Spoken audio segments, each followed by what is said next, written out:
City corporation নগরবাসীকে ২৮ ধরনের সেবা দিয়ে থাকে। বিএনপি নেতা ইশরাক হোসেনকে ঢাকা দক্ষিণ সিটির মেয়র হিসাবে শপথ পড়ানোর দাবিতে এক সপ্তাহ ধরে আন্দোলন করছেন তার সমর্থকরা। নগর ভবনে তালা লাগিয়ে অবরোধের কারণে দক্ষিণ সিটি কার্যালয় কার্যত অচল। নাগরিক সেবা এখন বন্ধ, দুর্ভোগে সেবা নিতে আসা লোকজন। মেয়র হিসাবে ইশরাক হোসেন শপথ নিতে পারবেন কিনা সেটিও স্পষ্ট করেনি সরকার। স্থানীয় সরকার উপদেষ্টা বলেছেন এটি আদালতের বিষয়। এদিকে দাবি মানা না হলে বৃহত্তর আন্দোলনের হুঁশিয়ারি দিয়েছেন বিএনপির সিনিয়র নেতারা। এখন প্রশ্ন উঠেছে, এটা কি শুধুই আইনি জটিলতা নাকি রাজনৈতিক কৌশলও? এসব বিষয় নিয়ে আলোচনা করতে চাই ভোটের ট্রেনে। সঙ্গে আছে আমি হাসিব বিল্লাহ। দর্শক, শুরুতে দেখে নিতে চাই আজ নির্বাচন এবং এর সঙ্গে মেয়রের শপথ ইস্যুতে বিএনপির নেতারা কে কি বলেছেন একটু দেখে নেব। আজকে মির্জা ফখরুল ইসলাম আলমগীর বলেছেন, নতুন বাংলাদেশ গঠন করার যে নতুন সম্ভাবনা সৃষ্টি হয়েছে সেখানেও একটি কালো ছায়া এসে দাঁড়িয়েছে। তিনি অভিযোগ করেছেন সরকার নতুন বাংলাদেশ গঠনে যে সুপরিকল্পিতভাবে জাতীয় নির্বাচন পেছানোর পয়তারা হচ্ছে, এরকম তিনি একটি অভিযোগ করেছেন। এদিকে বিএনপির সিনিয়র যুগ্ম মহাসচিব রুহুল কবির রিজভী বলেছেন সরকার গায়ের জোরে ইশরাককে মেয়র হতে দিচ্ছে না।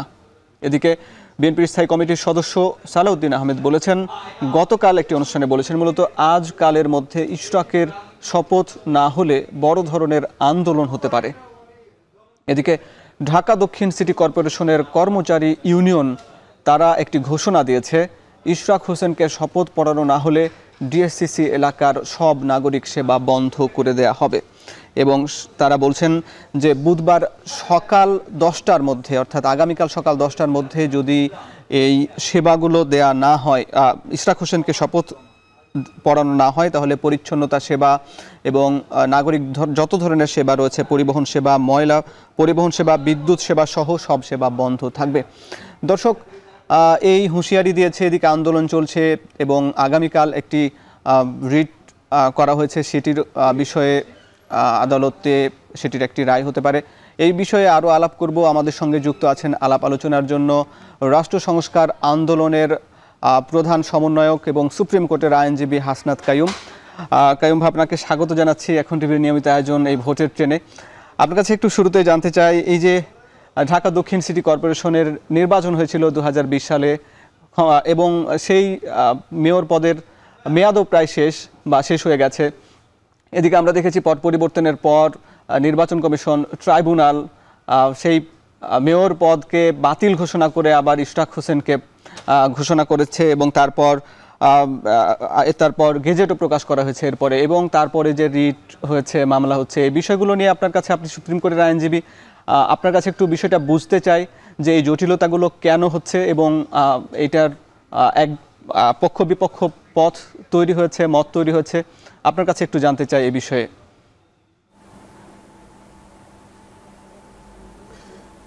আপনাদের ধন্যবাদ এবং যারা শুনছেন তাদেরকেও। প্রথমত আমরা যেটা মনে করি যে বাংলাদেশ একটা ব্যাপক ছাত্র জনগণের অভ্যুত্থানের ভেতর দিয়ে যে পরিস্থিতির মধ্যে এসে দাঁড়িয়েছিল, সে পরিস্থিতির পরে একটা অন্তর্বর্তী সরকার গঠনকালীন সময়ে দেশের সকল রাজনৈতিক দল এবং সংগঠন কিংবা রাজনৈতিক দলভুক্ত নয় এরকম সমস্ত মানুষের মধ্যে যে আশা এবং আকাঙ্ক্ষা এবং ঐকমত্য তৈরি হয়েছিল, বিভিন্ন কারণে সেই জায়গাটায় আসলে ফাটল ধরেছে। এখন আসলে আমরা যেগুলি দেখতে পাই সেগুলি হচ্ছে একটা রাজনৈতিক দলের সাথে আরেকটা রাজনৈতিক দলের বা সরকারের সাথে রাজনৈতিক দলগুলির যেই ধরনের বিরোধ অভ্যুত্থান পূর্ববর্তী বাংলায় আমরা দেখতাম বা এই দেশে আমরা দেখতাম, সেগুলির পুনরাবৃত্তি হচ্ছে। এবং এইখানে রাজনৈতিক বিরোধের কারণে এবং এই বিরোধগুলিকে এমন একটা এখন পর্যন্ত প্রায় এগুলি একটা সমস্যা হয়ে দাঁড়িয়েছে। কিন্তু যত দিন যাচ্ছে সংকটগুলি সমস্যার দিকে যাচ্ছে। স্থানীয় সরকার নির্বাচন আগে না পড়ে, জাতীয় নির্বাচন আগে না পড়ে, সংবিধান সংস্কার আগে না পড়ে, সংবিধানের কদ্দূর পর্যন্ত সংস্কার হবে হবে না, পদ্ধতি কি হবে, এইগুলি নিয়ে এক ধরনের তর্ক বিতর্ক হচ্ছে। আবার স্থানীয় বিভিন্ন বিষয়ে যেখানে আসলে এখনই ক্ষমতা চর্চা করার জন্য বিভিন্ন রাজনৈতিক দল যে যেইখানে আসলে সেই ক্ষমতা কিংবা পদটি দখল করতে পারে এরকম আশা যাদের আছে তারা সেই পদ দিয়ে এক ধরনের দ্বন্দ্বের মধ্যে জড়িত হচ্ছে এবং এগুলির ভেতর দিয়ে বাংলাদেশের মানুষ আবারও এক ধরনের একটা হতাশার মধ্যে নিমজ্জিত হচ্ছে এবং বাংলাদেশ একটা পূর্ববর্তী অবস্থা মানে অভ্যুত্থান পূর্ববর্তী অবস্থার একটা মেজাজ বাংলাদেশে ফেরত আসতেছে।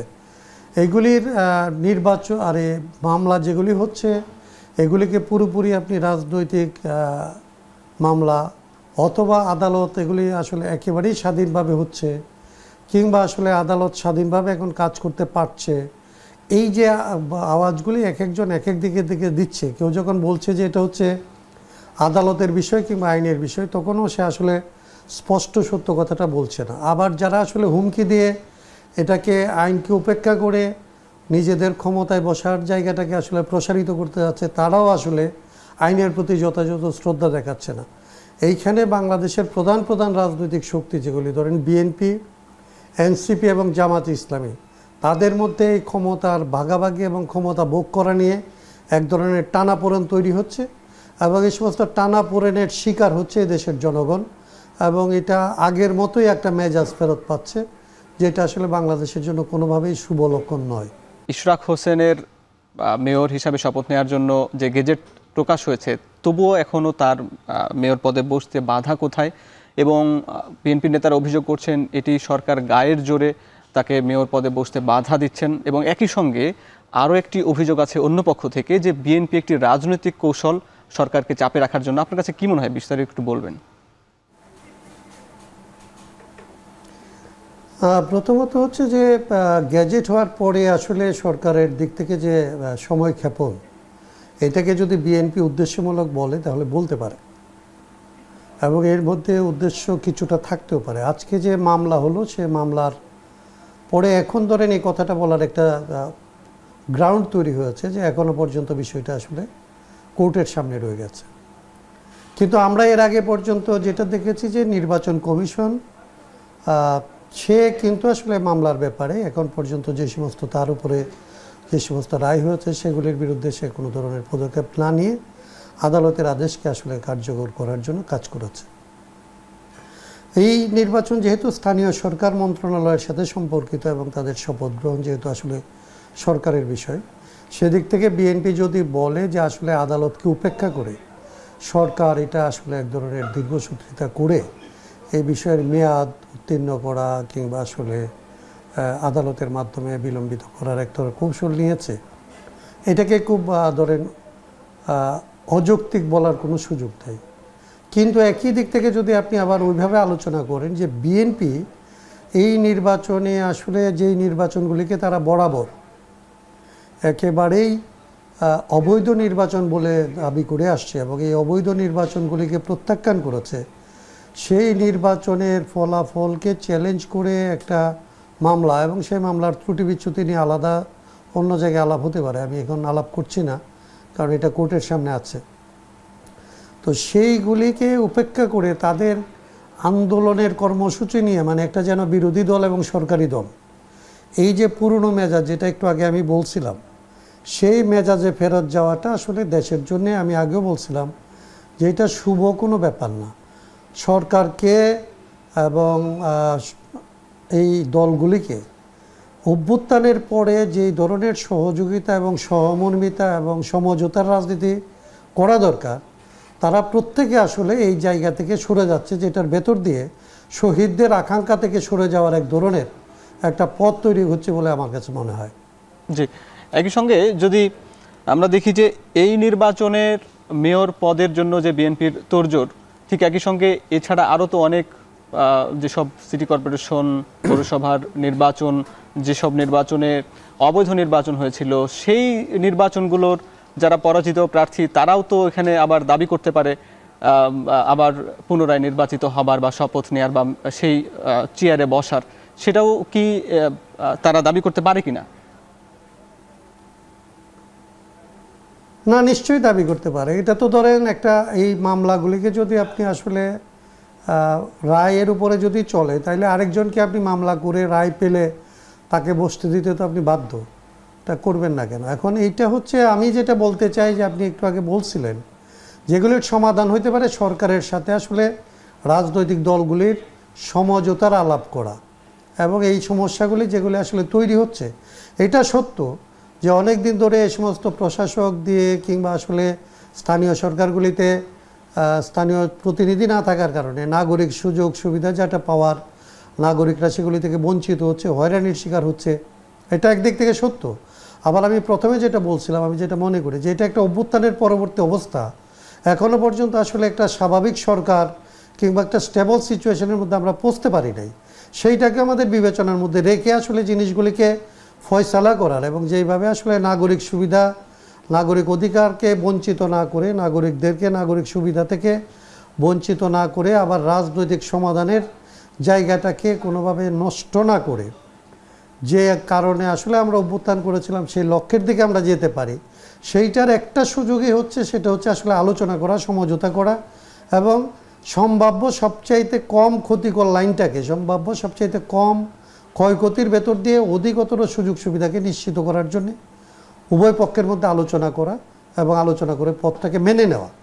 এখানে জয় পরাজয়কে যেভাবে প্রদান করা হচ্ছে সেই দিকে না যাওয়া। আপনি একটু জানাবেন স্থানীয় এবং জাতীয় সরকার নির্বাচন নিয়ে রাজনৈতিক দলগুলোর মধ্যে মতপার্থক্য আছে। জামাত বা এনসিপি চায় স্থানীয় সরকার নির্বাচন জাতীয় নির্বাচনের আগে হতে। রাষ্ট্র সংস্কার আন্দোলনের অবস্থান কি একটু জানতে চাই। প্রথমত আমরা একটা জিনিস বলি যে আমাদের স্থানীয় সরকার নির্বাচন নিয়ে আগে এটা এতটা আমাদের স্পষ্ট চিন্তা ছিল না, কিন্তু বিএনপি আর এনসিপি এবং জামাতের যে চাওয়া, এই চাওয়াটা খুব সৎ আকাঙ্ক্ষা থেকে হচ্ছে এটা আমার মনে হয় না। তারা এই যে বিএনপি যে অভিযোগটা করে যে জাতীয় নির্বাচনকে পেছানোর জন্য তারা এই কৌশলটা ব্যবহার করছে, এইটার মধ্যে এক ধরনের সত্যতা আছে বলে আমার কাছে এখন মনে হয়। আমরা নিজেরা আসলে যদি সমঝোতার ভেতর দিয়ে হতো তাহলে আমরা চাইতাম যে আসলে স্থানীয় সরকার নির্বাচন করেও আসলে জাতীয় সরকার এবং সংবিধান সংস্কার সভা নির্বাচন একসাথে করার জন্যে। কিন্তু যেহেতু আমরা আসলে রাজনীতি গুরুত্বপূর্ণ না, আমাদের কথায় আসলে বাংলাদেশের রাজনীতি পরিবর্তিত হয় না, সেই জন্যে আমরা এই ইস্যুটাকে এখন প্রধান ইস্যু করতে চাই না। আমরা চান না সংবিধান সংস্কার সভা এবং জাতীয় সংসদ নির্বাচন, যেটার উপরে বাংলাদেশের ভবিষ্যৎ নির্ভর করে, সেটাকেই প্রধানত সামনে আনার চেষ্টা করছি। জি, ধন্যবাদ। আপনার কাছে আরো একটা লাস্ট প্রশ্ন করতে চাই, ছোট করে যদি বলেন যে ঐকমত্য কমিশনের প্রথম ধাপের আলোচনা শেষ হলো, কতটা এগোলো এই সংস্কারের কাজ এবং আপনার কাছে কি মনে হয় গতিটা কি ধীর নাকি ঠিক আছে? না, গতি ধীর এবং ধরেন আসলে এক ধরনের কাজ এগুলো মানে সংস্কার কমিশন আর ঐকমত্য কমিশন হয়তো আমাদেরকে বুঝতে পারলো, কিন্তু আমরা আসলে বিভিন্ন রাজনৈতিক দলগুলিকে বুঝতে পারি নাই, যেটা হচ্ছে আসলে খুব বেশি জরুরি। রাজনৈতিক দলগুলি নিজেদের মধ্যে আসলে যদি বসতে না পারে এবং তাদের মধ্যে যদি আসলে বসাবসি না হয়, তাহলে এটা খুব বেশি অগ্রসর হবে না এবং খুব ফলপ্রসূ হবে না। আমরা মনে করি যে ঐকমত্য কমিশনের একটা দায়িত্ব হচ্ছে যে সমস্ত রাজনৈতিক দলকে আসলে মুখোমুখি বসার ক্ষেত্রে এক ধরনের ফ্যাসিলিটেটরের ভূমিকা নেওয়া তাদের উচিত এবং তাদেরকে জানানো উচিত যে আসলে কোনগুলিতে কোন ধরনের ঐকমত্যের জায়গাটা তাদের কাছে কত দূর এসছে। জি, অনেক ধন্যবাদ, আপনি আমাদের সঙ্গে যুক্ত ছিলেন। দর্শক, আমরা আলাপ করলাম নির্বাচন, সংস্কার, স্থানীয় জাতীয় বিভিন্ন ইস্যু নিয়ে। যারা সঙ্গে ছিলেন সবাইকে ধন্যবাদ জানিয়ে শেষ করছি আজকের ভোটের ট্রেন।